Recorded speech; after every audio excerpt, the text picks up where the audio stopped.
What is going on, everybody? This is your boy Sean, aka Stay Puff 1983, and I am representing the Comic Hall and Roundtable discussion. And here today, I am doing my first haul video for the channel. So let's get into what I've got recently, including a couple of AOKs and sketch covers. So, what I picked up recently was Black Widow, issue number 2. This is the timeless Alex Ross variants. Beautiful variants, man. Alex Ross is just killing it doing these variants, man. And while I don't have too many of them, when I see them, I grab them. You know, and I got a couple at my shop in my box. So when I go there, I'm going to pick them up. I have that. I have Lock and Key, issue number 2. I enjoyed the first issue of this new series, and I really enjoy Lock and Key. It's one of those great stories, you know, that Joe Hill, it's what put Joe Hill on the comic world, you know, in terms of his work. Everybody knew him from doing Lock and Key, and now he's had his label at DC Comics, and it's doing pretty well. So I'm really enjoying this. Can't wait to read it. I have Red Sonja issue number 20. I think this storyline is heading into this final act. I think it's about 4 more issues of the writer doing this before it ends. So looking forward to seeing how it wrapped up. The first 12 issues of this series was amazing. And then it had a couple of decent issues in between. But definitely look forward to seeing how this storyline wraps up. Batman 100. Big 100th issue, the final issue of the Joker War storyline. I'm definitely looking forward to reading this. I'm thinking of taking a Batman break after this, you know, so I'll probably drop my Batman books because I've been reading Batman for so long, and as much of a fan I am of the character, I just feel kind of burnt out on certain things. Tom's King run was a hit or miss, you know, there was a couple of hits in it, but there was a lot of misses. And Tynion is a good writer, but I want to see how he wraps this storyline up, because some of his other work I've read, sometimes he has a poor handling on the conclusions of his storylines. Starts off great, and then by the last 2 issues it kind of falls apart. So definitely look forward to reading this and seeing how it wraps up.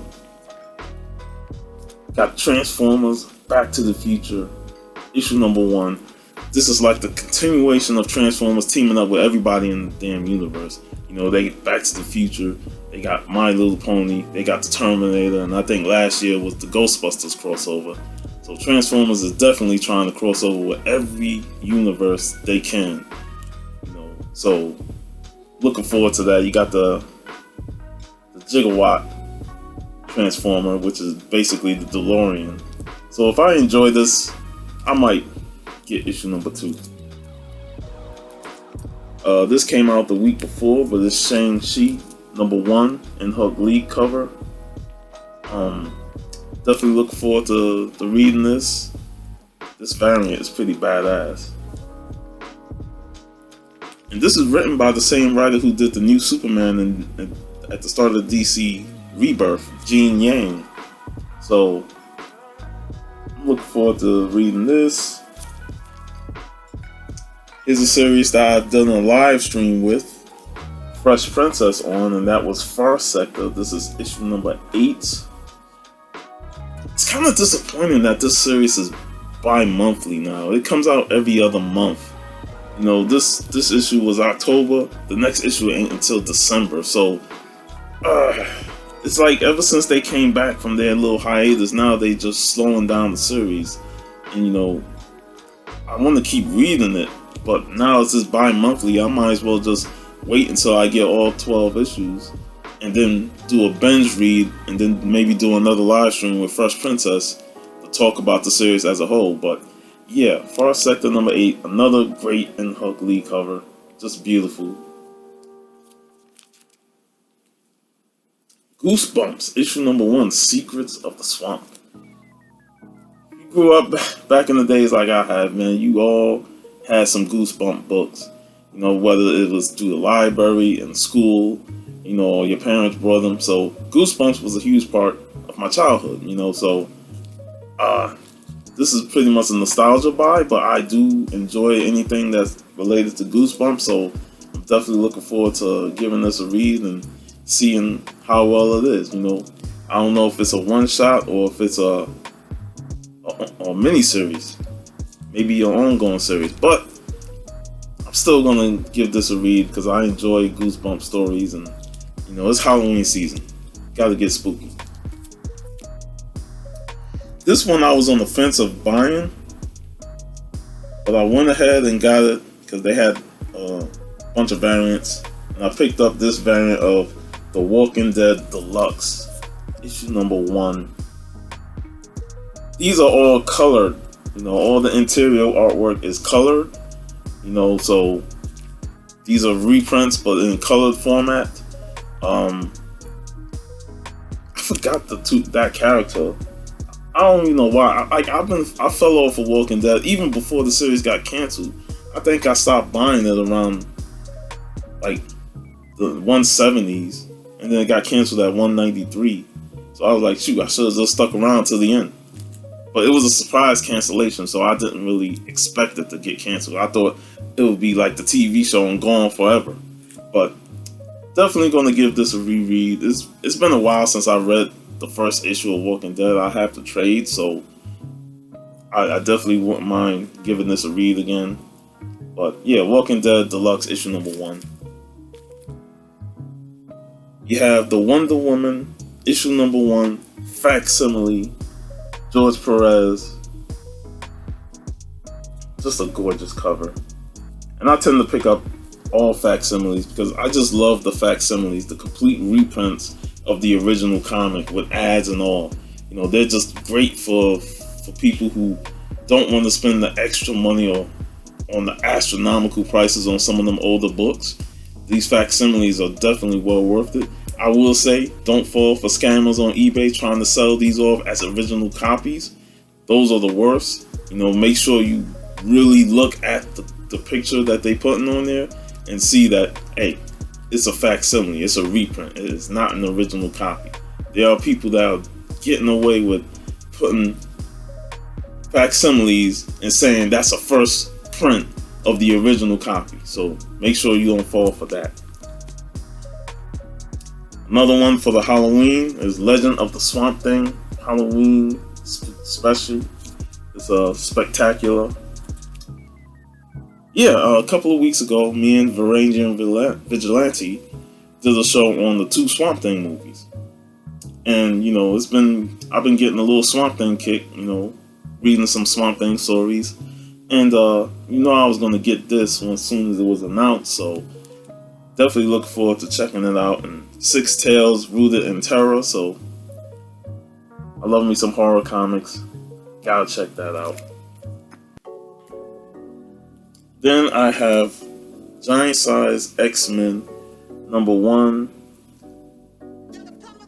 This is the new editions. I say editions because I also have this cover as well.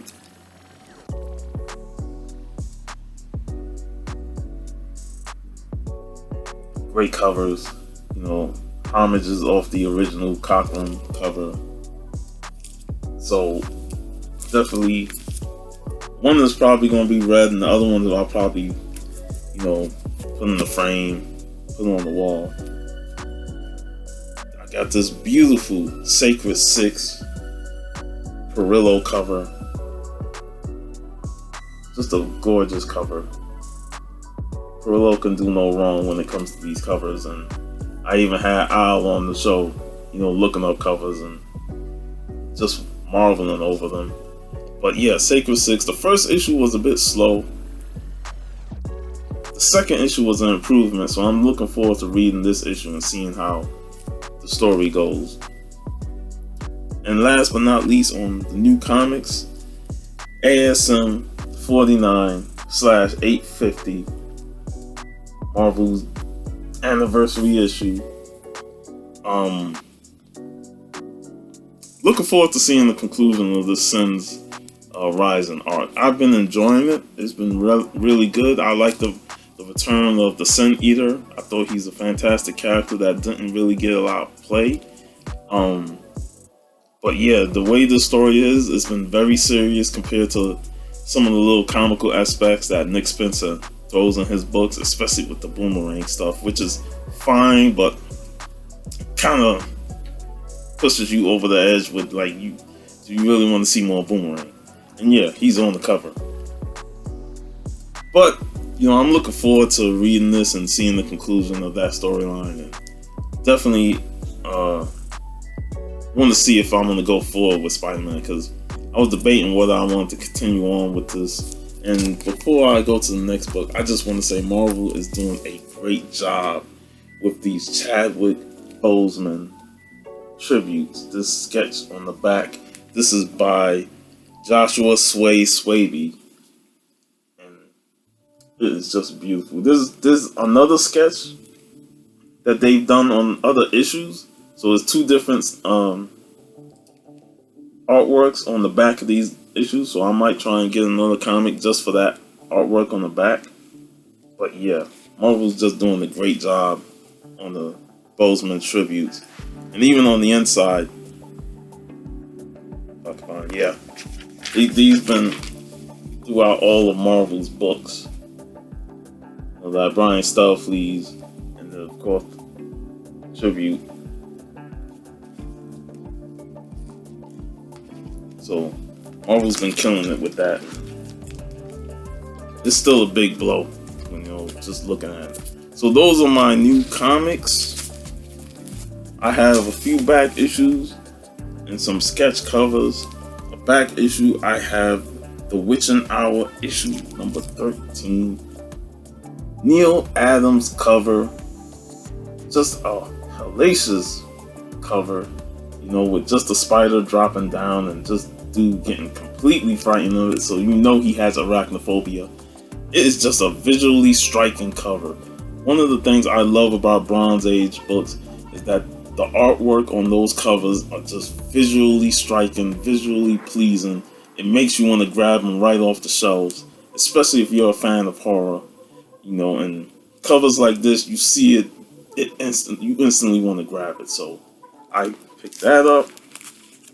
And also, in the spirit of Halloween, I picked up The Real Ghostbusters issue number 17. On my mission to complete this whole run, I'm almost there. I'm only like a few issues away from completing the first volume of The Real Ghostbusters from Now Comics. And of course, I had to get this because it's Sam Hain. The spirit of Halloween, the classic episode of Ghostbusters. So, yeah. Sam Hain, Spirit of Halloween, Real Ghostbusters issue 17. Then I gotten a few AOKs from members of the comic community. I'm going to start off with Diecast Cook. He sent me a couple of items. He sent me some Star Trek figures. Got this Worf. Awesome Klingon warrior. This is after earlier this year when I got some figures from Stone Cold Steve on Georgie LaForge. So he also sent me Scotty, Captain Scotty. Beam me up, Scotty. So yeah, the two pretty awesome figures. They're gonna stay in the box. The Worf was opened up. He told me this, so I just put some tape on it to try and close it up. But yeah, I'm gonna put them on the wall with my Georgie LaForges. Diecast also sent me Bruce Lee, The Dragon Rises, issue number 1. This is a variant, but I already have this issue, so I might give it to somebody. I might give it to my brother. And then he also sent, with his note on the back, he drew the Hulkster. He's a big Hulk Hogan fan. So that was pretty dope. And then another sketch that he drew, something that he's been planning to do a long time, was The Real Ghostbusters, or just the Ghostbusters, and I like how he put Slimer inside the No Ghost logo, and it's just awesome, man. This was so much fun. And sticking with the Ghostbuster tradition, Comic Head 84 also sent me a torpedo that he likes to say, and he sent me a couple of books and a sketch cover that he actually drew. And if you know Comic Head 84 in the community, he does sketch covers. He sells them, or he'll send you one as an AOK, as a gift. But the first thing he sent was some Ghostbuster comics. He sent Ghostbusters International issue number 9.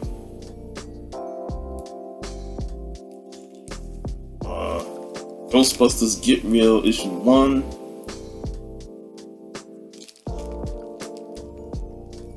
Get Real issue 2. Got the Ray Stantz. Ghostbusters Get Real issue number 3 with the Spanglers. Then Get Real issue 4 with the Zedmores. I already have these, but just the thoughtfulness of sending these again, I appreciate it very much, and plus I can always AOK, them out to other people who will be interested in it. But the killer part of this torpedo was the sketch cover that he did. And the sketch that he did, my love for hip hop, he knows my love for Ghostbusters, so he mashed it up and did the notorious Stay Puft Marshmallow Man, the classic crown of the Biggie picture, with Biggie with the crown on his head, Biggie Smalls, the Notorious B.I.G. This was amazing. Like, when I pulled it out and looked at it, I was like, wow. First thing I thought of was Biggie. And exactly what he captured. He captured the essence of Biggie Smalls in that crown photo, the king, and put it on Stay Puft. And Stay Puft looking like OG Biggie Smalls, man. So that was like the highlight of this AOK. Thanks again, Comic Head 84, for thinking about me and sending this torpedo out. Man, the community is awesome. I'm glad I'm getting the Comic-Con Roundtable discussion even more active with the community. And I know we as a group have AOKs coming out from the G-Man comic, G-Spot. And we're going to do a video, probably a live stream, all unboxing and that stuff, and having him on as a guest. So be on the lookout for that video. Should be coming out this week when we get the packages. But yeah, that is my haul. That is everything that I have picked up this week. Back issues and some AOKs. Thank you all for tuning in with this video. This is Sean, Stay Puft 1983, representing the Comic-Con and Roundtable discussion. And check out my channel, Stay Puft 1983 on YouTube. I do videos on Saturday, chatting with the comic community. I'm also on other people's videos, going around the community on the weekend, just having fun and chatting with people in the comic community. So with that in mind, be on the lookout for the AOK video with Robert G. Spot Galvin.